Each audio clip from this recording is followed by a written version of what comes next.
우리는 그 어느 때보다 불안한 시대를 살고 있는지도 모릅니다. 사회학자들에게 따르면 현대사회는 온통 불안해야 할 이유로 가득합니다. 게다가 불안은 인생의 어느 한 시기에만 찾아오지 않은 것도 아닙니다. 우리 앞에는 늘 그 새로운 과제가 던져지고 덩달아 새로운 불안이 엄습합니다. 설상 같은 인간이라는 존재 자체가 불안을 타고난다고 우리 삶에서 불안을 피할 수 없어 보입니다. 그런데 사실 불안은 당신을 도와주기 위해서 존재합니다. 당신이 단 한 번뿐인 소중한 삶을 헛되이 낭비하지 않도록 불안을 정면으로 마주하는 것은 고문처럼 괴로울 수도 있겠지만 온통 우리는 현혹한 것들로 가득한 세상에서 불안만큼 자신을 투명하게 비추는 것도 없습니다. 그래서 이토록 쓸모없는 불안이라는 제목의 책도 있습니다.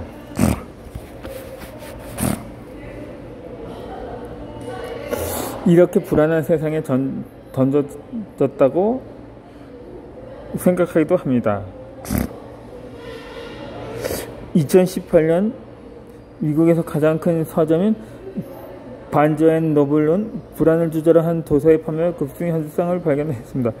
이를 두고 한 언론은 우리는 불안한 나라에서 살고 있는지라 모른다고 보도했습니다.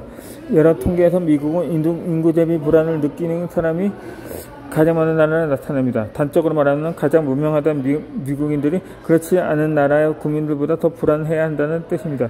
문명화와 불안의 상관관계가 있다면 옛 시대와 비교해 볼 때 훨씬 고도화된 오늘날은 더 불안한 사회인 걸까요?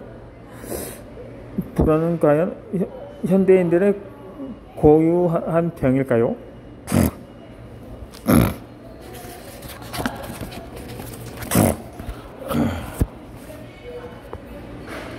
그 현대사회에 50가지 그림자가 있습니다. 서양 문명의 근대화는 종교와 정치를 분리하고 그 과정에서 신과 종교 권력으로부터 독립적인 개인이 탄생했습니다.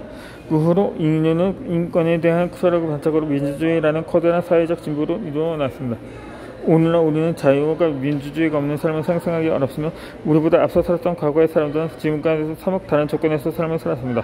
더 많은 자유와 선택의 기회를 가질 수 있으면 분명 감사한 일입니다. 그러나 선택지가 많아진 사회에서는 더 많은 불안을 유발하기도 합니다.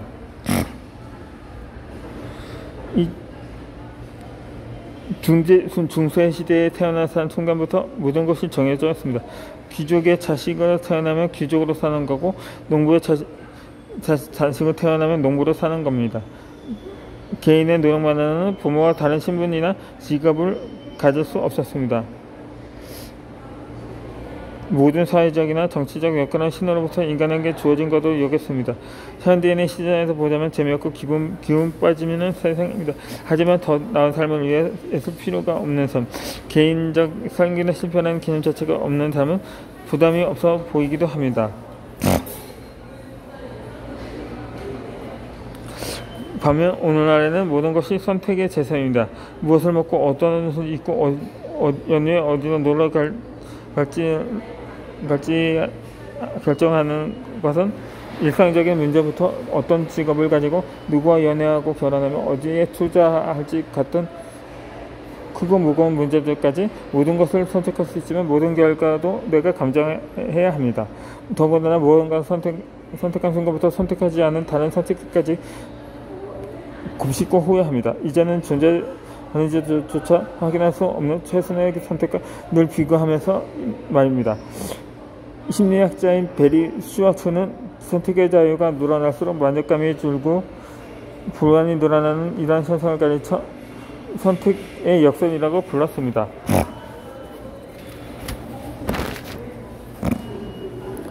새로운 부러운 것들인 신기술이 등장한 것도 같은 맥락입니다. 그러니까 컴퓨터의 성능이 18개월마다 2배로 높아진다는 무어의 법칙은 시간의 흐름에 따라 급격한 기울기로 성장하는 현대 과학기술의 특징을 설명해 줍니다. 굳이 그런 법칙을 엄격하지 않더라도 우리는 급속화된 변화를 일상에서 체감하고 있습니다. 컴퓨터, 인터넷, 스마트폰, 소셜미디어, 메타버스, 자율주행, 인공지능 등등 불과 한 세대 전까지만 해도 상상으로 그치던 기술들입니다. 과학의 발전 속도에 비하면 우리의 적응을 도와준다는 진화의 속도는 거북이 걸음입니다. 몇 년 전 집 앞에 새로 생긴 카페에서 키오스크 기계를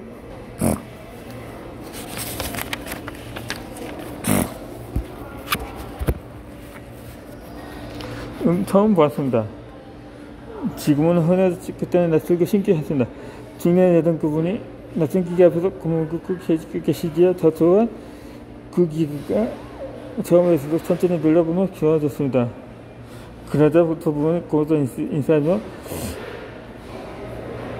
이렇게 말했습니다. 이거 뭐 커피 마시는 게 이렇게 어려워서야 하면서 이제 카페에서 못 오겠다는 말을 들으며 모두 씁쓸한 기분이 들었습니다. 젊은 사람들도 새로운 기술에 적응한다는 시간이 걸립니다. 하지만 그분들에게는 공간에서 확인을 받지 못하는 분위기마다 드러나 봅니다.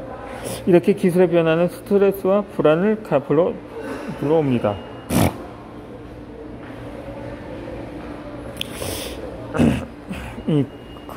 그럼 디지털 네이티브라고 불리는 MZ세대들에게는 기술에 따른 불안에서 자유로울까요? 정답은 NO입니다. 이들의 불안도 커졌습니다. 2004년도에 페이스북이 오늘날의 메타가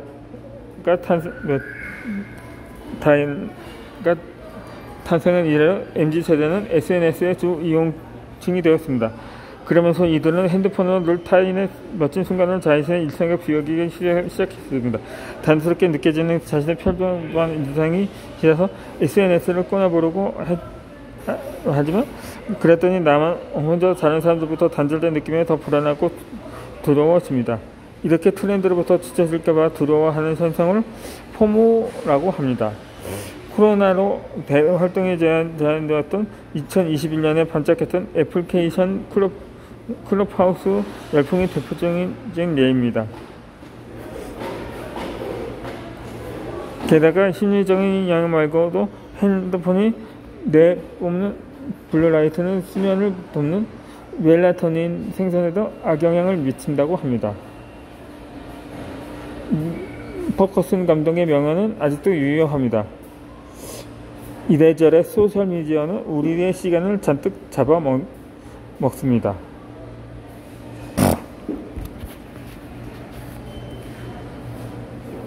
이 노력하는 무엇인지 할 수 있다는 환상에서 깨어나야 합니다. 이 현대의 자본주의 사회의 기저에는 누구나 개인의 능력과 노력에 따라서 원하는 삶을 누릴 수 있다는 믿음이 깔려 있습니다. 그 믿음의 이름은 바로 능력주의입니다. 능력 있는 사람들이 좋은 것을 얻을 자격이 있다는 논리입니다. 얼핏 보면 공정한 게임의 룰을 제시하는 것처럼 보이나 조금만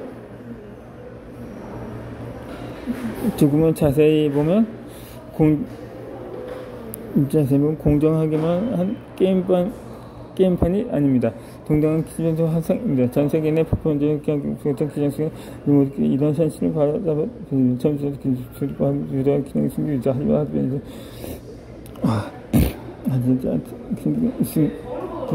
있습니다. 하지만 점력하는 옹과 격차는 자본주의의 어두운 민낯입니다. 최근에 능력과 비판 원칙과 거짓을 거였습니다. 기능성 검증 법사바상에서 또 나왔으면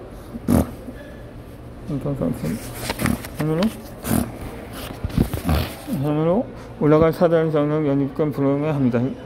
성공 사람들 하나같이 약간의 상상과 노력만 있다고 말합니다. 그러나 이지 뭐라 실패는 개인의 노력이 부족이 오롯이 개인의 책임과 뜻이 이렇게 희망의 메시지 금사 장면 메시지도 받습니다. 경쟁에 나가도 곧바로 무성자가 됩니다. 불안이지 않을 수가 없습니다. 더욱이 능력주의에 대한 환상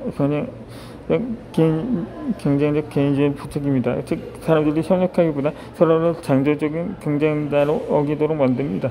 그러나 오랜 세월 동안 무리를 지어 함께 사냥하고 농사를 지어온 우리는 경쟁보다 협력에 더 익숙한 본성을 가졌습니다. 이는 신약의 제로 케이스간의 견해입니다. 게다가 경쟁적인 개인주의는 불안을 완화할 수 있는 공통적인 경험을 발행해야 합니다. 협력과 연대하는 공동체 세의 현재 사회가 무관하는 불안의 가장 중요한 요소라고 심리학자 롤로 메이는 지적했습니다. 아무래도 우리가 쉽지 않은 시대에 살아가고 있다는 것만은 분명해 보입니다. 그런 과거의 사람들은 어떻을까요? 선택지가 적었던 시대의 사람들, SNS가 없던 시대의 사람들은 삶에는 지금 우리가 겪는 것과 같은 불안과 고민이 없었을까요? 또한 이러한 고민을 꾸짖을 수도 있습니다. 지금은 이렇게 불안하지만 살다 보면 불안이 없어지는 날들도 있을까? 그에 대한 대답은 다음 영상에서 자세히 살펴보도록 합시다.